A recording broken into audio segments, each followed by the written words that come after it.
Good morning. On behalf of the National Newspaper Publishers Association, we welcome you to this special edition of Let It Be Known. All this week, Stacy Brown, our national correspondent for the NNPA, is on a well-deserved vacation. And so what we're going to do is rebroadcast some of those special shows that have had a tremendous impact for the Black press, for Black America, and for the world at large. Thank you so much for listening.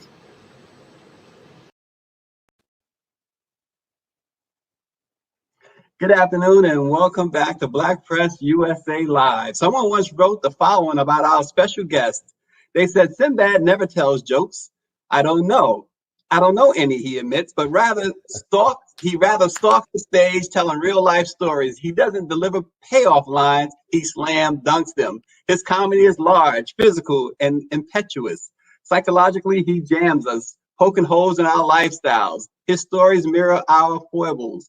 His explosive energy of the neighborhood, his phrasing is manic, musical, and right on time. He doesn't write his material, he relives it and he remembers it. Comedian, artist, producer, and really, he's a musician too. Welcome to Black Press USA, Sinbad. What's up, man? How y'all doing? What's going on? What's going on with the Black Press? With the Black Press. I know right now it's got to be crazy. It's got to be crazy being the Black Press nowadays. The original Black Press, Sinbad, as our chairperson, Karen Carter Richards says, the original Black Press. Man, now what is it? What is it? Okay, I got to ask y'all a question. How have you guys evolved? What year was Black Press when your company was started? What year was That's a great question, Sinbad. 193 years ago, before the end of slavery, our founders were in New York, Freedom Journal. They said, we wish to plead our own cause because too long others have spoken for us. Man, you know how crazy that is? That before slavery ended, that you had the nerve to have a voice. Do you know how dangerous that was to say that we're going to have a voice? And that's why I try to tell young cats, I'm so glad they're involved in the protest. But you know, we've been speaking up when we could die from day one. We've been doing stuff when we could die from day one, so that maybe the next generation could have an opportunity to speak their mind and tell their truth. You know what I'm saying? Yeah, and you're absolutely right. And I can only imagine our founding fathers of the Black press started in the newspaper saying, look, y'all have talked about us and told our story. We're going to tell our own story. I can't even begin to imagine. Cool, man. Because, you know, but think about it, we've been telling our story. And then the thing that saddens me, like I was able to do my career because of Black. I just showed up at a Black Tom Joyner radio station, man. I was hiding outside. I just done Star Search, and I think they were scared of me at first. I had the feathered earrings. My hair was blonde, man. I'm a big old tall brother. You're a pretty big dude, too. Yo, man, I'm outside. So I said, maybe I can get it with the smile. See, but then again, crazy people smile a lot, too. So you got to be careful of somebody who smiles too much. That's a crazy person. So they finally let me in. He let me hit the radio. I ended up selling 3,000 tickets from doing that morning show. And I just started going to Black radio stations, even when I didn't have a budget, and they would let me in. And then it broke my heart as I see more Black radio stations were sold or became part of conglomerates, or they became syndicated shows. So it wasn't local anymore. And then I saw some of our Black magazines not become Black anymore. And the world changed, man. The world changed, and as it always does, but sometimes not always for the better. Well, and speaking of the world changing, as you know, Sinbad, as everybody knows, we are in a pandemic. Coronavirus has changed everything, and apparently it's changed it for the good. What are you doing as a stand-up comedian? We know you're an actor and everything else, but from the stand-up perspective, what are you doing to keep it going? Well, you know, for me, when it first hit, I held out. My first time when he said, okay, man, I'm probably going to have to get back on the road like in the April, maybe beginning of May. And then I got to April, I called my agent and said, man, let them all go. I said, it's not going to happen. I just started looking down the road. And I said, we got a man run this country that's so stupid. He thinks you can drink Clorox bleach. I said, it's the worst man at the worst time for the worst condition. So we got, you know, like I said, when you have a pandemic, whoever your leader is, you got what you got. And that's what we got. But I'm glad this pandemic came, because maybe that's God's way of saying, the only way I can take this fool out is make him look more foolish. And he's been hanging in, and now people finally said, maybe we need to go a different route. So for me, I said, okay, if we're not going to be on the road, I said, well, maybe it's way to do on the road. Maybe I can do drive-in theaters, or maybe we can go outside to perform. But even that takes a lot, even performing outside, because I thought outdoor concerts could still hit places where there were outdoor facilities, I thought they would jump on it right away. I thought they would say, okay, let's modify right away. But everybody kept waiting. Like, hey, maybe I'll open up. I said, no, man, we gotta move now. Like it might not like open up. So I said, okay, that's not going to happen. Let me see how this thing works online. And I've always, like I said, I'm a tech head. I've been online since 1982, 83. When everybody thought I was crazy. Before CompuServe, before AOL was putting all them CDs. I'm talking back in CompuServe days. So I started thinking, well, my comedy, I talk to people like I'm talking to you now. All I need is one person. I don't care if it's a dog, whatever, somebody I can talk to. I can make comedy work. And then I used to use Zoom and there's another one called Blue Jeans for music lessons. So I said, well, this could be the way because I can see people. I still think comics need to see people. I think we need to see people. And I like to hear a little laughter. I don't care if I see you laughing and you're muted. I still know it's working. You know what I'm saying? So, I need a little bit. Just give me a little bit and I'll make it work. But I said, nah, do you charge? Is it free? This is COVID. People broke. So I had to look at price points and I saw, man, the sweet spot is about $5 to $10. 15 is high. 20, you better have 5 superstars with you. So for comedians and people who are known, you have to think the way you used to live and the money you used to charge, you got to let that go. But this way you can still do your craft, still put some money in your pocket. It might not be the money you made, or it's not going to be, it might even save you, but at least you giving it some dignity. Like I found out people do better when you charge them. I don't care if it's $1. People listen, they pay attention more. Free stuff, people just throw it on the ground. It's like those AOL CDs. We'd throw them things on the ground because they were free. You could get them everywhere. So I started trying to figure it out. And I went through I was telling you earlier, I went through every piece of software. I went deep dive. That's what I liked about COVID. I had time. For the first time, I got a 6-year-old grandson. I'm watching him grow up. I've been off the road. It's the first time I've been off the road in 30 years. And I said, okay, my mind gets to work. I get to rest a little bit. I mean, I'm over rested right now, but I'm like, okay, how do I make this work? And I tried it. I did 2 paid shows these past 2 Sundays. Wrong way. It was the wrong software, but I had to start somewhere. Yeah. But now I think I found a way. I think starting next Sunday, you'll see it. You'll go to all my social media sites, Sinbad Bad, on everything. And I think I found a way to include Zoom with another company. I found a way to ticket and get people in and make it just homogenous. So everything's got a synergy, and that's what it takes. How do you get paid? How do people get you the easiest way? If you want to see me in the comedy club, you go to the site, you buy a ticket, come to the show. I had to make it like that. And you're talking speaking about keeping it 98, correct? Yeah, keeping it 98, which means ain't nobody got time for 100. That takes too much work. So if I mess up, my bad. I'm sorry. I'm being presidential. Sometimes I'm just wrong. So I keep it 98. and you're a 90s kind of guy, we know.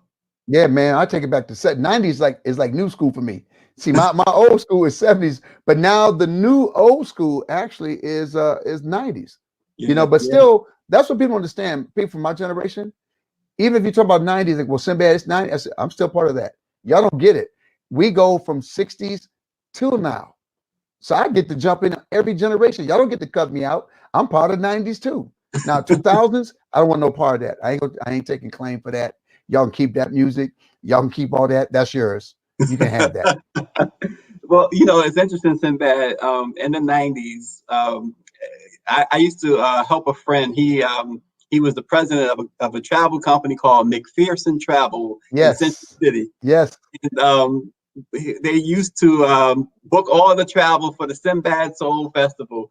Tell us about your love of music, Sinbad, and man, that you jam. Music is key. If you see, man, music is everything to me, man. Music is, like I say, music is food for your soul.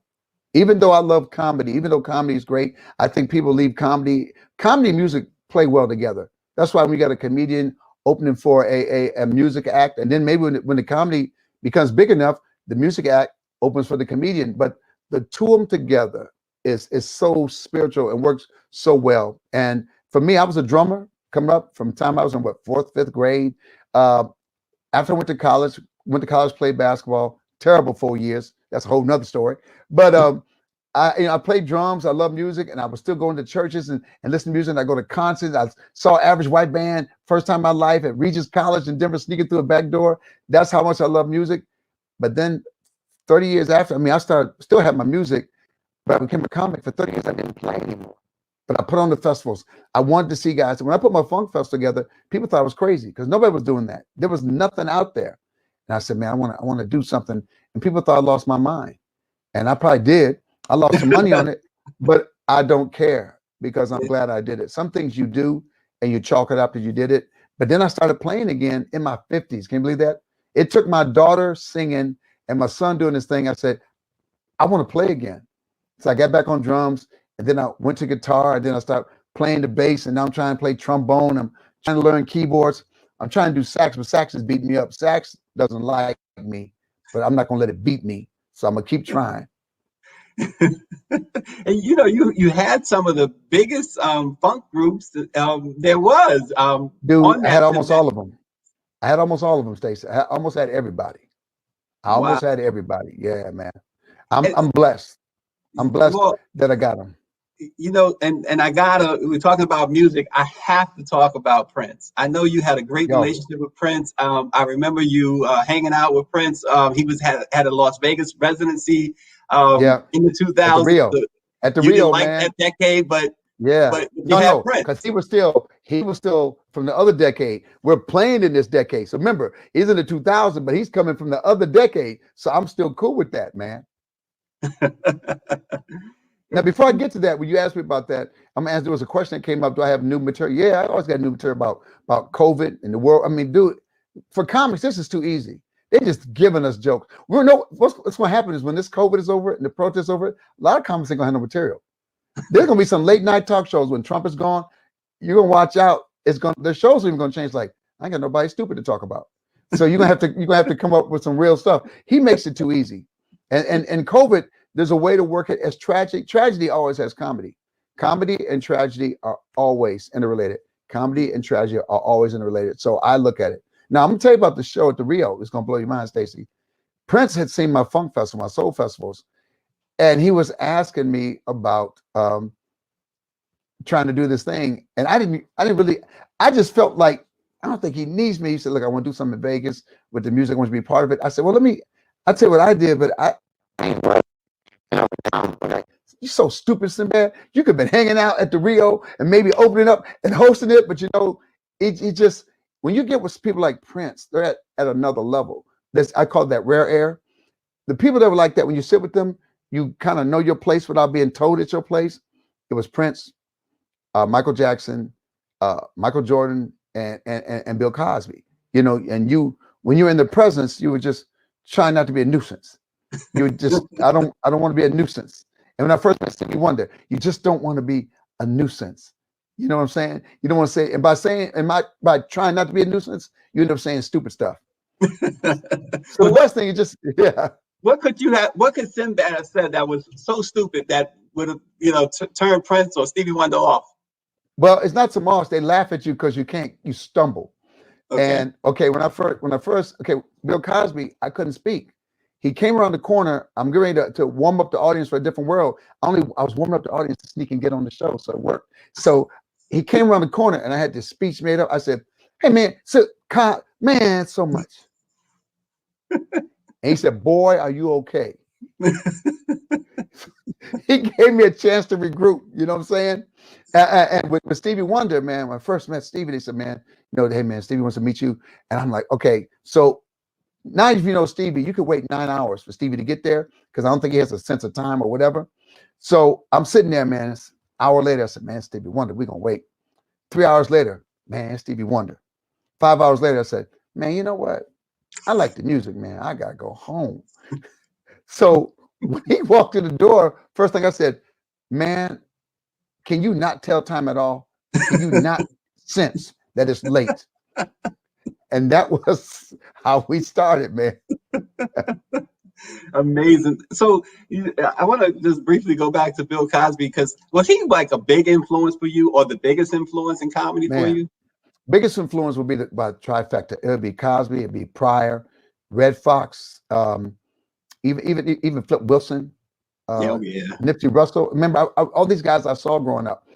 Cos and Rich and Red. And Flip, remember, they all saved the network. Flip saved ABC TV. Red saved CBS. Cosby saved NBC.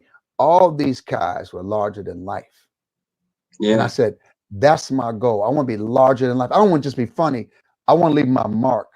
And it's a shame that Cosby will be, for young people and even some people not so young, this is what they will remember him for. This is what he will be. And that's why I say we got to be very careful with our legacy, man, and our lifestyles and things, you know. I mean, it's a shame because what he did, one of the smartest men, not comic, smart man, demanded excellence. I saw how he walked in Hollywood. I said, he's beyond them, man. He walks bigger than them, you know, and never apologized for his blackness, you know. So Yeah. I'm just letting people know I know the other side. I see the other side. I see what everybody's saying, but I also saw the other side, you know, and I And to wouldn't be your here. point, Sinbad, about needing to educate ourselves. Yeah. I always say this to folks when we talk about Bill Cosby is Yep. don't allow the media. We covered it. We Yep. covered both trials. We were there every day. Don't allow mainstream media to tell you about a deposition that they only showed you excerpts. Read it Yeah. for yourself. I was like Because, this. If you're gonna take him out, have all the facts. I'm not denying anything any woman said. But if Mhm, you looked at what was in that deposition, if you looked at what was there, I said, if you're going to, if he deserves to go to jail, then you take him out the right way, because everybody else is still walking free, mhm. you know. So if he deserves to go to jail, then have all your ducks in a row and you do it that way. And I'm okay with that.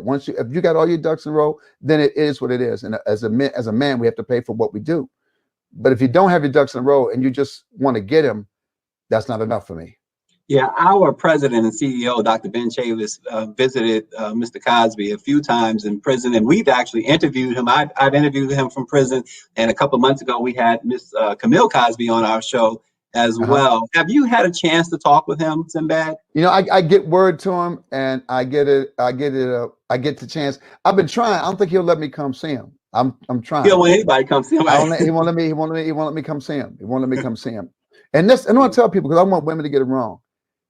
Even if a man is guilty, I still think you have a right, if you want to go visit him, if he's paying the price. You have. If that was my son or my father, and say my father had murdered a family, and I would be so hurtful what he did to that family, but I would still go visit him. You know what I'm saying?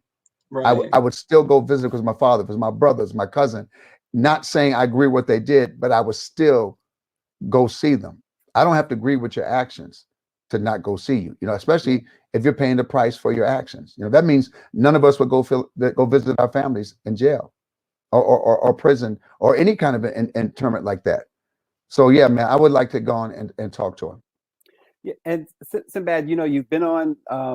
You've mentioned Red Fox. You've been on the Red Fox show. You've been on the Cosby show. We know you from a different world. Houseguest. What was the most challenging role for Sinbad? You know, the most challenging role is always your first role. When I got to Hollywood in '85, man. I did a Star Search, and I came right out here after Star Search, and I'm blessed, man. I went to work right away. The Red Fox show. First, I did think I'll keep on cruising. It was a show. I was Stan, God, man, Dragati was doing some. No, Stan did the other show. Did the other movie, Necessary Roughness. It was Bob Giraldi that did the Beat It video, and so I was able to get that movie of the week. But man, when the Red Fox thing, they came after me. I said, oh, to play his son in the new Red Fox show. I said, oh yeah, man, can you act? Man, I had taken an acting lesson. I had done some stuff in the Air Force where I acted in high school stuff, but I had never really taken an acting class. So man, I said, yeah, I can do this. Man, they were all cheering me on. I came to audition and they said, yo, dude, that's the worst audition we ever seen. I said, what? We're trying to give you this part. What is wrong with you? They had to take me upstairs and pre-prep me and said, man, be you. What are you trying to be? I said, well, no, I'd taken this acting class. I was taking this acting class, and the acting class was this: Sinbad, drink water that's not there. I said, yo, man, look, I got a sitcom I'm going up for. I mean, I understand I'm gonna get to the drinking water that's not there, but can you get me ready to get this sitcom? And he says, do you want to do sitcoms all your life? You want to act? I said, is that a real question? do I want to do sitcoms all my life, or do you want to act? I said, I think I kind of want to do both. I said, I think I'm in the wrong acting class. So they showed me, man, be you, just react. All acting is, I'll never forget, I heard somebody, I think it was Sidney Poitier said, acting is learning how to react, how to take all that stuff that you do anyway. He said, if you've ever lied to your mama, you already acted. If you ever lied to a teacher, you've already acted. I said, oh, I lie a lot. Let me take that technique and bring it in. And then I got the part. And after that, I've been looking for, dude, I'm still looking, Stacy. I'm looking for that thing, the challenger. I'm looking for that thing. I love doing Cherokee Kid because it was about a black cowboys, and HBO didn't know I snuck in all these black cowboy names. So when it was time to film it, I said, you know, these are black cowboys, right? So that was my great sneak right there. But there's so much I want to do. I want to do drama. I want to do all. Dude, I haven't got a chance to work with Denzel. I haven't got a chance to work with all these people I want to work with. I said, y'all gonna let me mess around, be in a wheelchair before I get a chance to do all the stuff I want to do. So when we see that huge role come about, we're gonna know that Sinbad lied to somebody. We know what the difference is? I'm writing it myself. Oh, okay. I was writing back in the day, and my son's a director, editor, Renaissance man. He says, Dad, nobody can write what you want to do better than you. But ADHD, you know how hard it is to write? I said like this. I start writing a script. I go, oh, that's another script.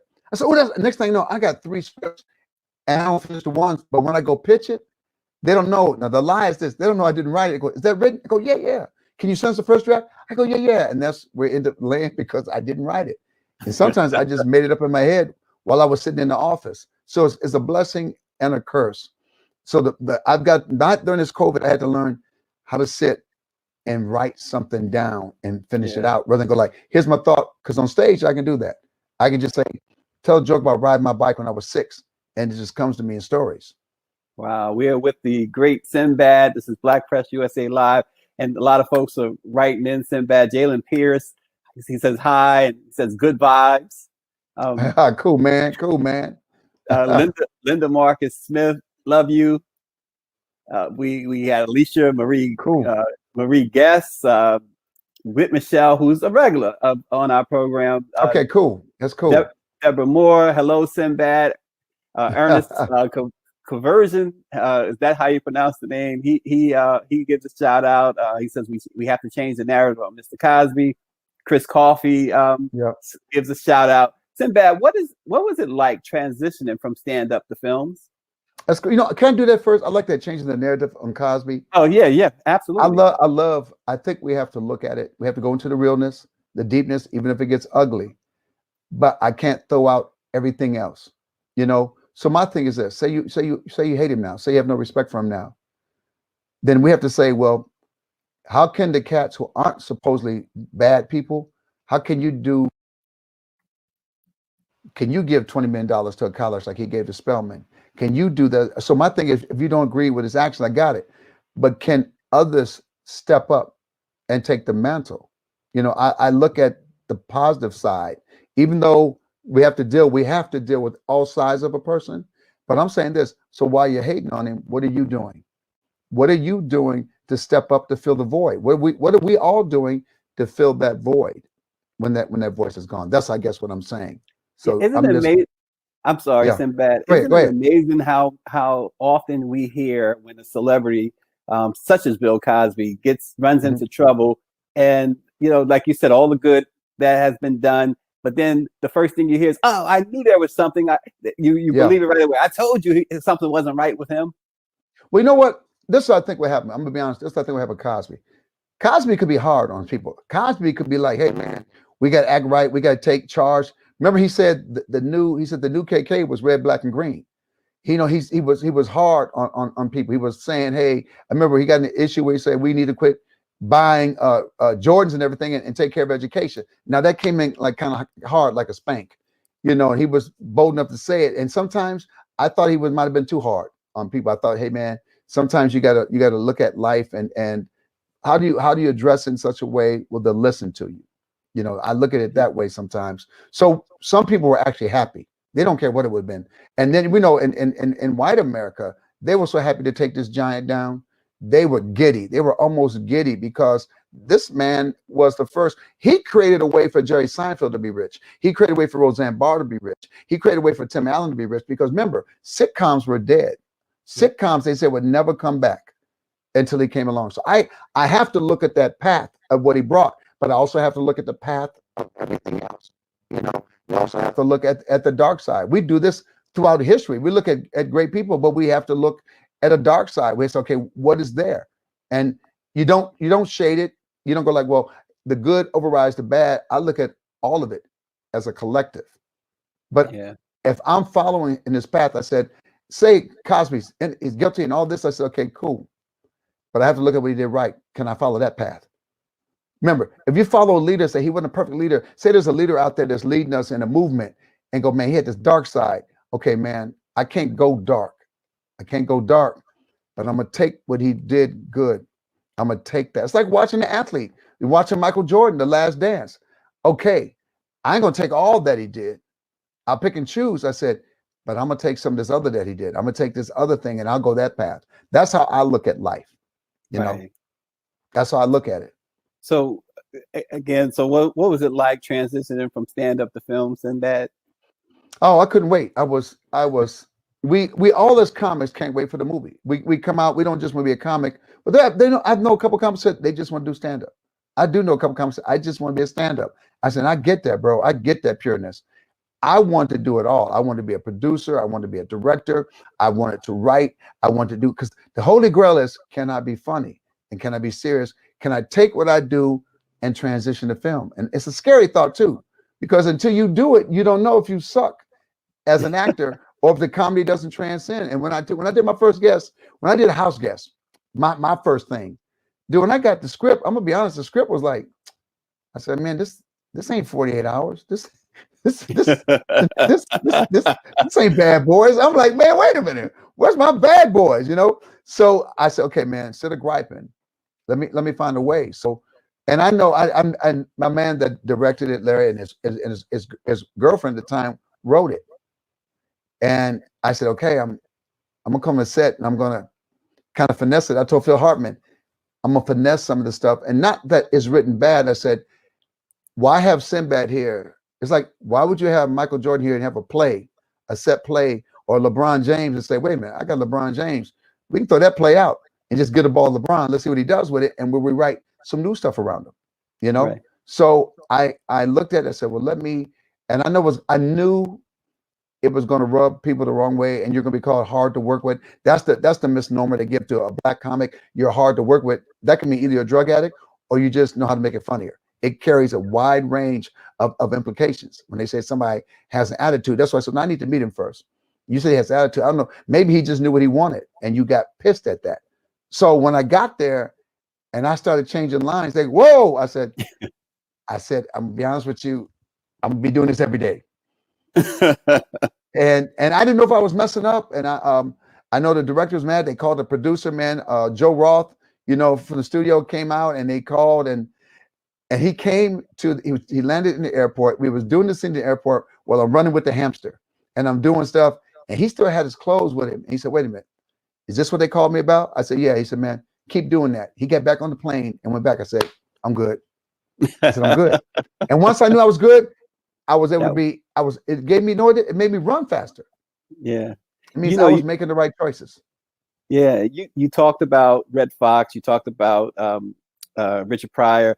You came up in that era, of course, but I've heard you tell this story too about you're not using profanity. How did that start? I think you mentioned that it had something to do with your dad or someone in the audience. My mom and dad, mainly. What it is this. When I started as a comic, when you start, I was in the military. It was a military talent show, so you can't curse in a military talent show. It's kind of funny. Military people curse a lot, but then that perception, whenever they do something, it's got to be clean. Man, we're here killing people and cursing and carrying weapons. Oh, but let's not for the people. Let's show them the clean cut person. I said, okay, all right. But I won this. I set a record in this Air Force competition. I got kicked out the military, so now I'm doing stand up. Now, when I first started doing stand up, I wasn't totally clean. I don't call it clean or dirty. I had conversation. I just talk like people talk.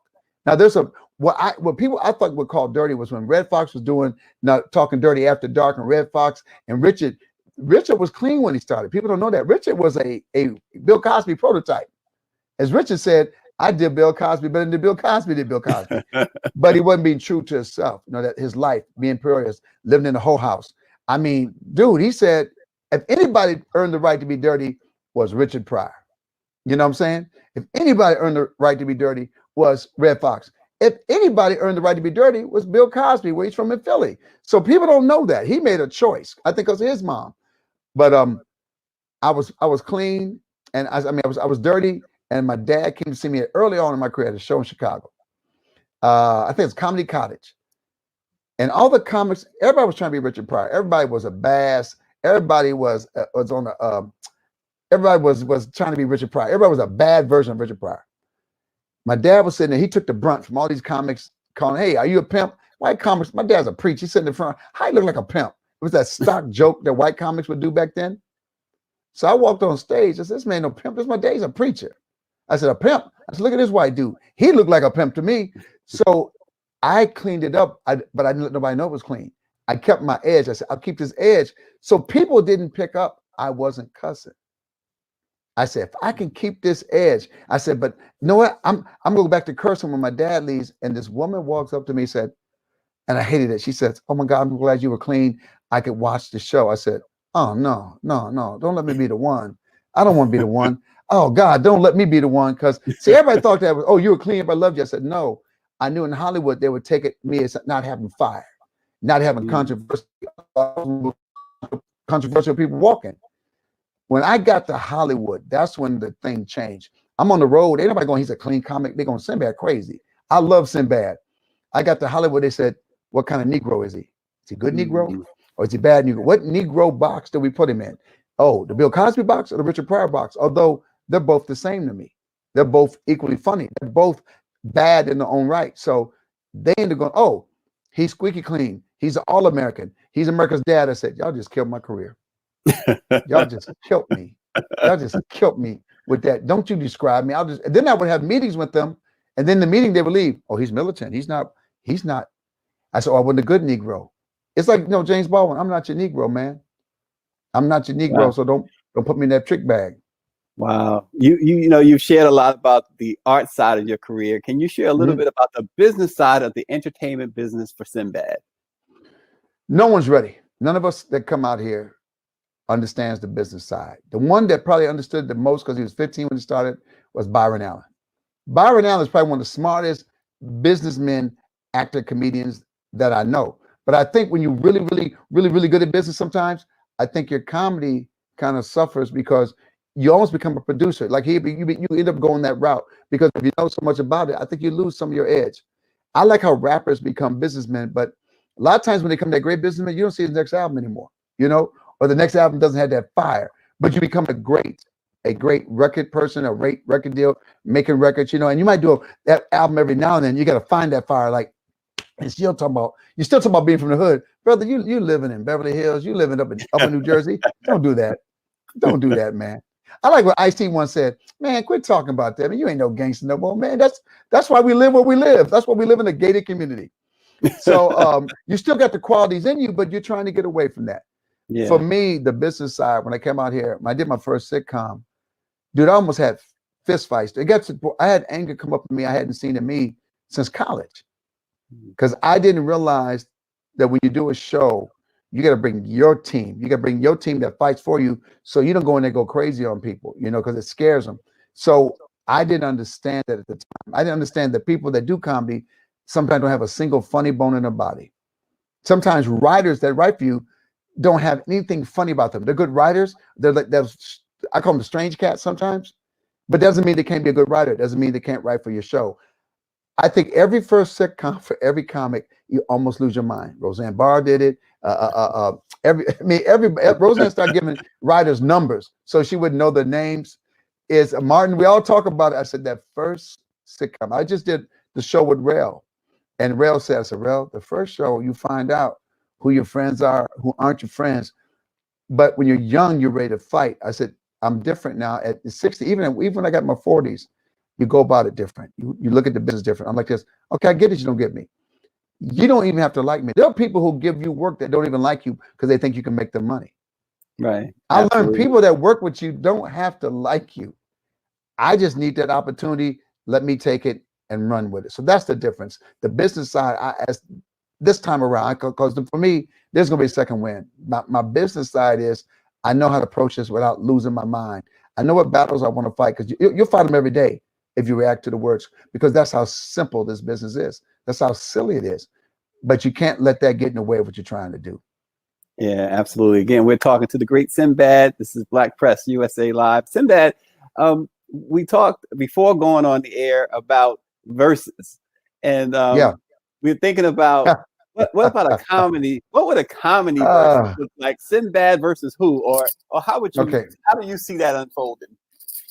We used to talk about the see. For me, we verses, it would be like a roast or the dozens, and that doesn't mean a person's a better comic. Versus with music is, I'm putting my music against your music. I'm putting my song against your song, and you're looking at your track record. With comedy, you can't like, here's that joke I told, here's that joke you told, because nobody wants to hear old jokes anymore. So what, to me, if I was versing with first of all, you don't go against George Wallace. George Wallace knows 3,000 your mama jokes. George Wallace has memorized 10,000 jokes. You don't mess with George Wallace. Get destroyed trying to mess with George Wallace. But what I would do, there's my man Paul Provenza has a thing called set list. You go on stage, and they have all these comics on stage, but the audience can see they put a set behind you, a set list, a joke, a routine to do. The audience sees it first, then you turn around and look at it, and you got to go like it's your joke. And they always try to mess me up. They put the dirtiest stuff, and dude, I throw the dirtiest stuff back at them, and the crowd freaks out. I said, please, man, y'all act like I'm a little kid. That don't mean nothing to me. I said, you want to see me do it clean? I'll take the same thing and I'll do it clean. Like I told comics, I'll take your dirtiest joke and make it clean. I'll take your dirtiest joke and make it dirtier. To me, it's about comedy. So a comic versus would be two comics in the ring, and then the audience throwing stuff. Here's an idea. Here's an idea. Cosby and I did it on stage one time in Vegas. And man, I was doing the show in Vegas. I'm about to go on stage in 30 minutes. He says, hey man, come over to my show. I said, well, Bill, I got to do a show in 30. Come on over. He don't take. I said, all right. I said, I guess I'll be late for my show. So I drove over this show. He goes, I want you to go on stage. You do your Mike Tyson joke, and then I'll do my Mike Tyson joke. He said, hey, man, and don't you do a weak one. Don't you feel sorry for me. I will know. He hates that. Don't you sit there. And I was like, oh man, I can't out joke Bill Cosby. How this gonna look? So Bill told his joke. And then I told my joke. Boom! He said, "Man, get off my stage. Go do your show." Bill was never scared of how fun you were. When I say, the reason I keep saying him over and over, when I did the Bill Cosby show, where he was a car salesman, dude, I was holding back. But then we were taking a break. I started clowning. He said, "Boy, give me that! Boy, give me that!" And he freed me to be funny. He freed me to be funny. So that I appreciate that. But a comedy versus, ooh man, comedy versus. If we did it that way, I would do it. But I'm not interested in your mama jokes or like, Sinbad, you so light, you light bright. I said, oh man, you so dark, because that depends on me tearing you down. If you look at music versus, it's about throw me your best music, then throw me your best music. Like, damn, you're right, that song was hot. That's how I look at it, man. Yeah. Is there a comic? Is there a comic today? I mean, I know Eddie and those guys are still around, not discounting them, but is there one particular comic, if you could work with any comic today on a movie or like you said, stand up, invite them to your show, or they come to your show, who would that be? Well, we did it on stage. We had been on stage since he was 15, maybe 17 years old, was Dave Chappelle. I gave him his first, he opened for me at the Warner Theater. My brother said, man, this is young comic that's doing comedy. And we actually asked, I think it was a mom's grandma, to go on the road with me way back in the day, dude. Wow. It was Dave Chappelle. I said, bro, you're going to be different than anybody ever seen. Most comics are trying to boom, boom, boom. He wasn't scared. I keep saying it. Cosby said, don't be scared of quiet moments as you're building the joke. He's a master of that. Chappelle's like that. He'll build the moment so you got time to think, and he throws it at you. Everywhere out your mouth don't have to be funny, as long as you pay it off. As long as you pay it off. And I would love to work. Chappelle and I were at the God, was it the Underground? Whatever. Man, I had been to in 30 years. I had been to in 30 years, Comedy Underground. 30 years. Elsa still running the place. Chappelle walks in, so we start talking, but all the young comics like this, how Chappelle, what's the combination? They couldn't get, it was messed them up. What was the combination of me and Chappelle? They didn't know our history. you know, and they said, well, y'all want to do something together? Somebody want to go first? I said, well, let's just go on stage together at the same time. So Chappelle and I were on stage, almost like the verses. People was talking to us in the audience, and we were just going back and forth, you know, doing stand-up and doing things. And it was fun. It was fun.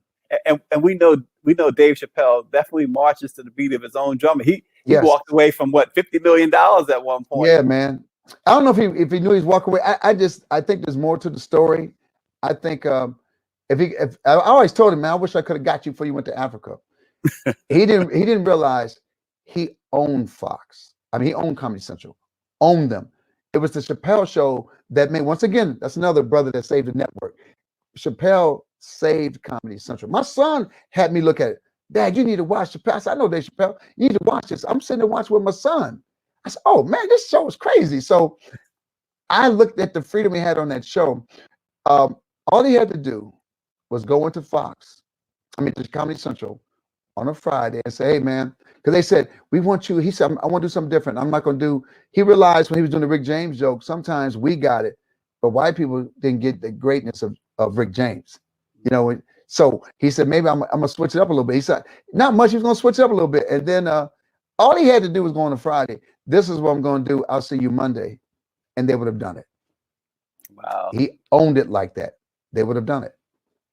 You know, COVID-19. We were talking about the coronavirus earlier. It kind of hit close to home, right? D.L. Hughley. What was that like to see one of your brothers in comedy go down the way he went down so publicly? I mean, he's recovered now, and we're happy to say, but what was that like? Which one was it? Hughley? D.L. Hughley. Yeah. Yeah, I don't think we ever saw him go down. Remember, he never looked. See, he didn't have the mask on. You never saw him you never saw him in the hospital. Hey man, it's D.L. Hughley. So you know his system. So he must have a strong resolve. He was positive, but remember, he didn't get sickly. You can see it in his eyes. He just looked tired. You know, he looked like an exhausted comic who'd been on the road, you know, for the time we had. So he's blessed in that sense. He was blessed that was the worst. That the worst was he fell off stage, you know, publicly. That's, you know, we're comics. We fall off the stool publicly. That's a joke. We're not like a singer who got to go like, hey man, y'all saw me. No, we're like, yeah, y'all saw me fall. You know, like Richard Pryor. Yeah, you saw me have a heart attack. We just take it and make it and share part of our life. But he did show comics on the road, dude, this thing is real. Now, I think Rodney Perry just had COVID-19. And I understand there's 4 or 5 more comics who might have been out there to have it. And now the clubs don't want to talk about it. But I've been telling people, I treat everybody like they have COVID-19 and treat me like I got it. You have to look up on, even if they say, hey man, I've been quarantining. Yeah, all right. I need you back up. I trust no one. I trust no one, man. Nobody. Is there other comics in your family, Sinbad? My family is funny. My brother, who was my manager, Mark, is funny. My sister Donna's funny. My sister Dorothea is funny. Man, my whole family, and my daughter Paige, who sings and writes, she's funny. But you know, nobody wants to be a comic in the footsteps of the father who's a comic. So you know, but she should be doing like sketch shows because she's funny. My son Royce has got this wicked humor. The one's the director, he got this wicked humor, man. He's funny, man. My youngest daughter, Jim, she's in Arizona. She's funny. She's crazy. So yeah, it's in everybody's blood to not take themselves so seriously. Yeah, and I was going to ask you that too. How important is that, especially for comics, not to take yourself too seriously? You know, man, the saddest sight is when you see a comic have somebody in the audience burn them on a good thing, you know, get you, and you get pissed. And then they go like, wait a minute, he got thin skin? Then it's like fake. You ain't as cool as I think. I'm like this. As somebody dings me in the audience, I know they probably been waiting for this. They had this little thing in their pocket for 20 years. I give you love, like, okay, but that was good. You know, that's good. Now I'm about to get you, but that was good. And I give people that, man. I give them that. You can't have thin skin as a comic. You got to be very careful when you're making jokes about people or making a lot of situations that somebody gets you. You got to take the hit, man. Yeah, we saw an example of that some years ago, right? The Seinfeld actor Michael Richards at the Comedy Store Total Yeah, that was meltdown. beyond thin skin. That was beyond thin skin. I was there, dude. You know, I had not been to that comedy club in 25 years. I think I had not been there. I had just walked in. Wow. I had just walked in, was talking to the owner, and I looked up on stage, and all this pandemonium was going on. I'm like, what the? And then this got interesting to me. I said, what are these young brothers gonna do now? Y'all just heard the N-word used for real. Some of y'all using music. You just heard the N-word used for real for the first time. Know who got up first and left? White people in the audience and Spanish people. I said, and everybody else was outside. I said, y'all let him leave? Sinbad, what you gonna do? I said, oh, I already did my time. I did my time. What are you gonna do? Y'all let him leave out the back door and go? Y'all didn't challenge him? That's what blew my mind, that everybody let him just do this. And I'm sitting in the back. First I thought, is this a routine? But when he lost it, I said, oh, he just lost Jerry Seinfeld so much money. I said, oh, they about to put the DVD out. And then Jerry Seinfeld tried to cover it. Remember they gave a press conference? Everybody knows Michael Richards is a good person. Oh, no, you gotta let that go. You gotta cut your losses on this, man. He gotta go back to black therapy, man. No, he gotta. And the part that made us most mad, we actually liked him. He was funny. I loved him on Friday. Everybody loved Kramer, right? We loved him. I said, it's like Paula Dean. I liked your chicken, Paula. Couldn't you got a publicist to help you out with that answer? Come on, Paula Dean. Now I got to cut you loose. I look at people, man, but she's still out there. It's funny. We cut people loose, but we let them keep walking. It's like we throw fish. Now, go ahead. I'm sorry. You mentioned just now black therapy. Describe black therapy. Man, black therapy, we need to get you in a room to help you understand yourself. We need to bring you in a room, put you in a car, and we need to take you to the black neighborhoods so you can see people. Hey, man, this is Michael Richards, man. What y'all think? You need to take the hit from everybody. We need to walk you through the gauntlet so you can see what's going on. You can't hide in your house. If you're serious about the apology, you can't go on CNN like this. No, that's not the real me. I can't believe I said that. I like the word F. If I hurt anybody by using the N word and the B word, I want to apologize. I had no idea the effect it would have. No, man, I want you to go to the Black Rec Center. I want you to go to the Black church while they have choir rehearsal and walk in. Y'all know me? Yeah, I need you to go in there and do your penance. All right. I need you to do a Black church tour, a Black nightclub tour. And we still might let you cut you some slack. But you got to come to us. You can't go to CNN. You got to come to us. You got to go to BET. You got to go to Black Press. You can say, I'd like to sit down with the Black Press and discuss my racism. And take the hit. And don't say, if I offended. You must say, oh, I know I offended y'all because I said it in an offensive manner. Because like I say, when I say something on Twitter and somebody, did you mean to say? I say, I meant every word I said to you. And if you don't want to come to my show no more, bye. You sound like a publicist, Sinbad. Man, you know what? I probably need one. You mentioned, I wanted to go back to something you mentioned too. You talking about Richard Pryor and he did something that I think even to this day is still underrated or maybe even overlooked. That JoJo Dancer movie. Man, Your Life is Calling. JoJo Dancer, Your Life is Calling. Dude, he revealed a lot, didn't he, man? And played himself. Dude, to play all those ages, to show you, because I don't think anybody else could have played him. I know they've been trying to do a Richard Pryor movie forever. I think they had I know they had Mike Epps at one time. Yep. I think they both would have killed in it, but dude, you almost got to be like a Denzel doing Malcolm X. You know what I'm saying? You got to be Denzel doing my man the box. You got to go deep in and bare your soul to play Richard Pryor. Yeah. You got to bury you because he buried this. Dude, he said stuff on stage. I said, oh, Richard, don't tell him that. Ooh, Richard, that's too much. That's too much, Rich.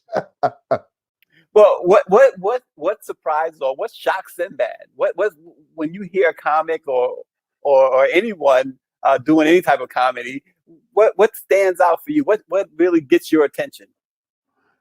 What gets my attention is when somebody's being honest. Patrice O'Neal, was honest. I think he would have been bigger. I think he would have been much bigger if he hadn't passed away. Dude, he was just brutally honest.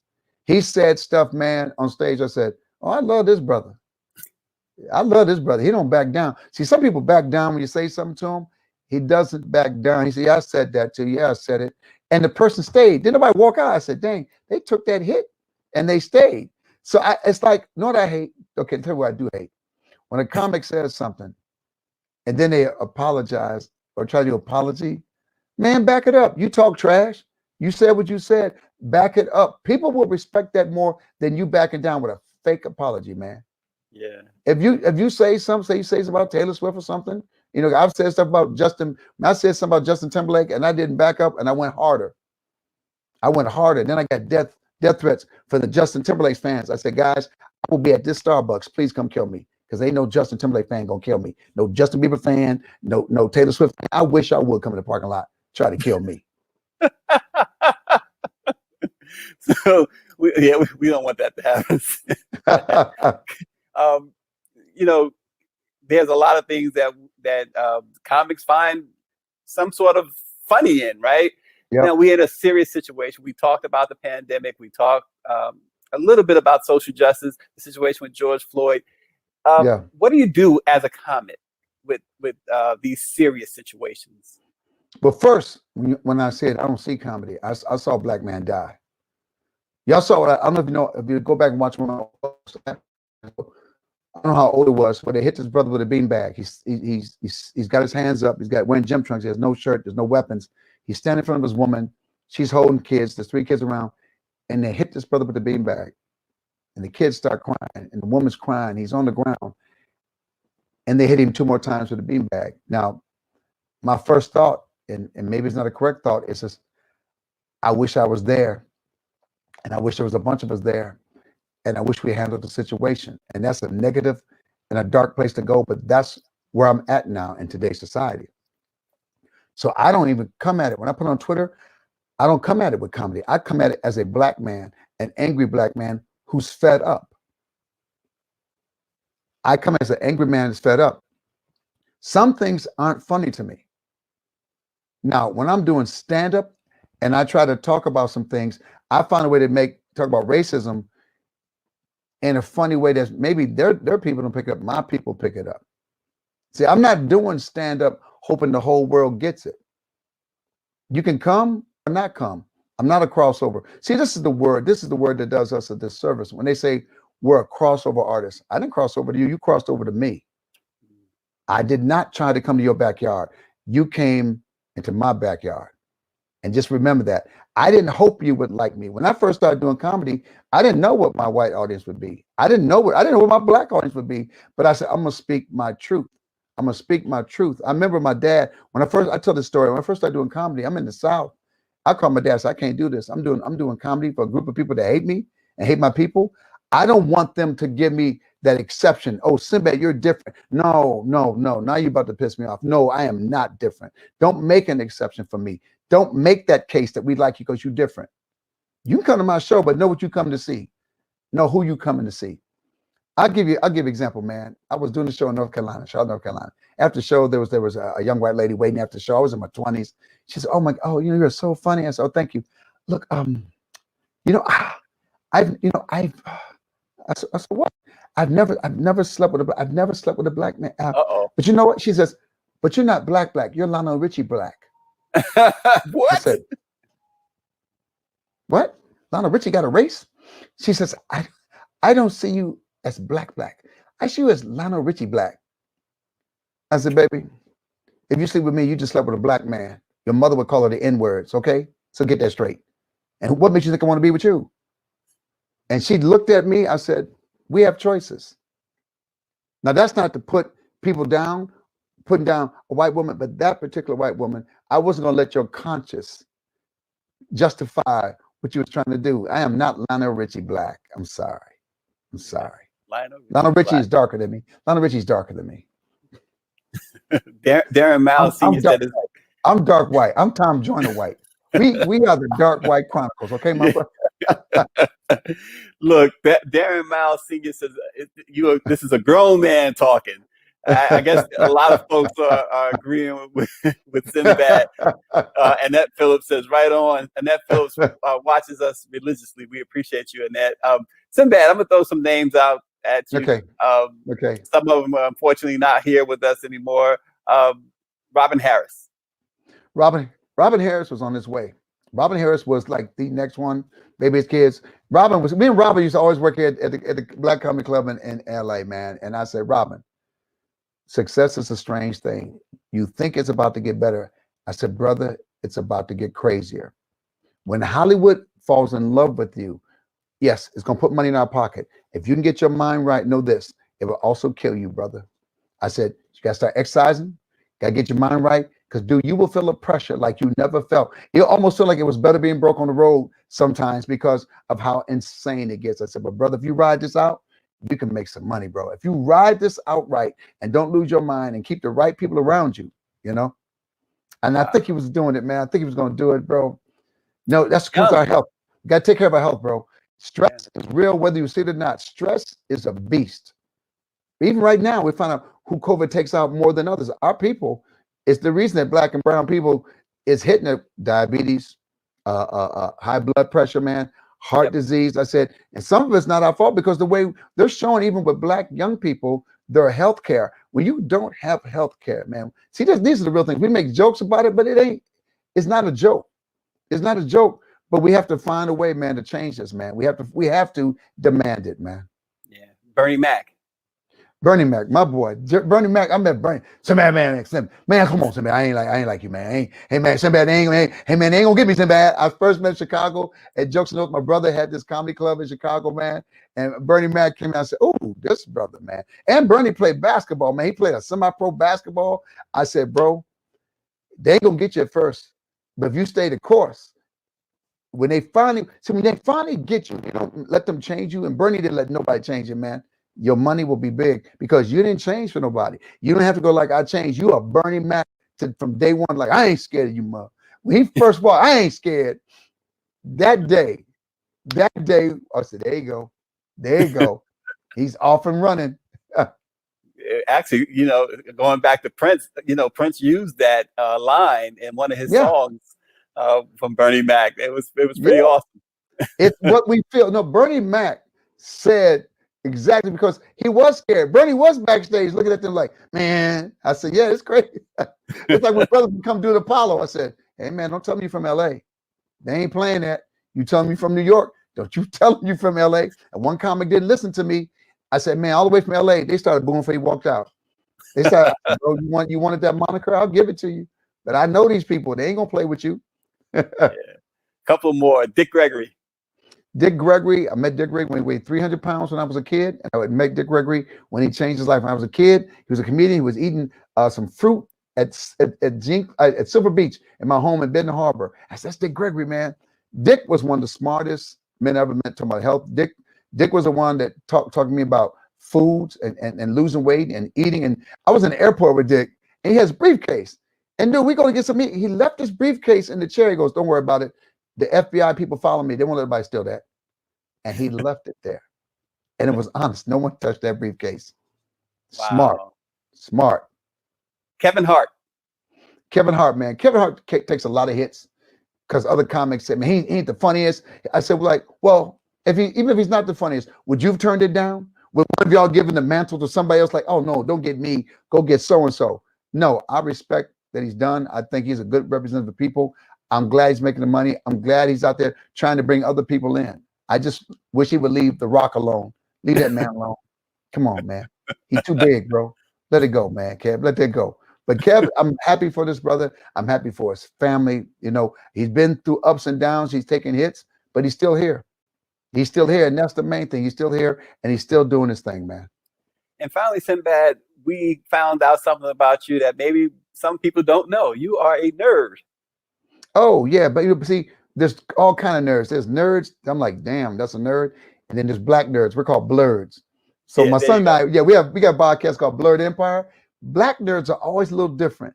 They can still play a little basketball. They still might play music. We still know how to be in society. Because I would go to all these trade shows, the NAM show and the NAB show and Macworld. And I thought I was a nerd. And I said, oh, this cat can't be around people. I would meet cats who were so nerded out. I said, he cannot get outside this bubble. And I realized we walked that thin line. Like, yeah, I read comic books. We had to hide some of that stuff growing up because when you was a nerd back in the day, it converted to other words called sissy, punk, you ain't hip. Now you're the one everybody wants to be with. Nerds are running the world. Nerds are doing all kind of cool stuff. They're building the website. They're building the app. So yeah, I took the hit. I took the hit to get here, but I'm all right with it. You're all right with it, Sinbad. You're all right with us as well. We really appreciate you taking out the time today. This has been fabulous. Keep it 98. Tell everyone how they can see it and when they can see it. Hit me at Sinbad Bad on Twitter, Sinbad Bad on Instagram, Sinbad on Facebook. I'm revamping it, trying to make it look not this week, but this next Sunday, 3:00 on Pacific Standard Time. Going to bring it to you in a new way. We're going to still charge $10, see what happens, man. And if not, we go to another route. I'm not going to stop. I'm not going to stop. Well, certainly appreciate it, Sinbad. Thanks for joining us. Stay well and stay safe. All right, man. You too. Y'all guys, thank you for letting me come on, man. Thank y'all for being who you are and giving us the information we need, because sometimes we don't get the information. If we ain't doing it, the information gets tainted. Absolutely. Our privilege, Sinbad. Everyone, thanks for watching. Cool.